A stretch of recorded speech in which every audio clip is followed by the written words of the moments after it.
1469, the time and era when religious bigotry was at its peak, Guru Nanak still managed to create space politically and spiritually without any social media. 2018, we are surrounded by hardened religious spaces and blindness to the idea of one world, one humanity.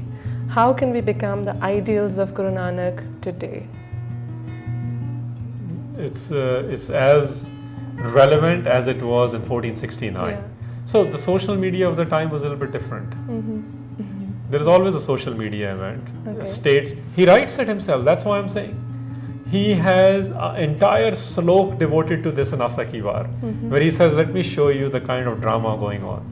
Let me show you how the elites of Muslims and the elites of Hindus come together to conspire to control you and me. So they will do shows, they will do particular religious ceremonies, they will serve particular kinds of meals, and they might even cuss each other in front of people, but they actually come together to control you and I. He specifically mentions the administrative class, the ruling class, and the priestly class. Propaganda is always there. Nazis did it a little bit differently, Mughals did it a little bit differently, British did it a little differently, the contemporary nation states do it a little bit differently. Okay? So how did he succeed? He succeeded because what you see is what you get.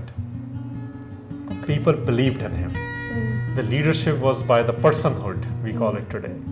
It wasn't in declaring things. And people saw that there is no delta, we call it today, between what he says and what he does. That's why you're able to succeed. Even today it works like that. You can counter many things. So the real Guru Nanak, or the Guru Nanak in Guru Granth Sahib, was, we will say that there was no hypocrisy, just to put it more blanketly. At a social level, they didn't see hypocrisy. They did not like it, many of them, but they're like, what you see is what you get. So this is a great relationship with the self.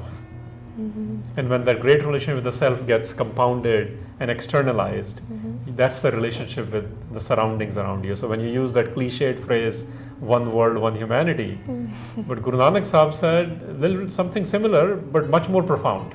And his thing was, there is one nature, one creator, and one creation. And he says they're inseparable. So why do we like to separate things? At every level he went after the ikoankar doctrine, because it is one narrative. Doesn't matter what the situation is, and the narrative became powerful. And this is why, whether he went to Baghdad, or whether he went to Makkah, whether he went to Hardwar or Jagannath Puri, whether he talked with Punjabis, Assamese, Sri Lankans, Ceylon at the time, it's the same conversation. He spoke in people's language. People saw the light in him. People saw his loving nature and respectful nature, regardless of vehement disagreements many a time ideologically. That's what made him powerful.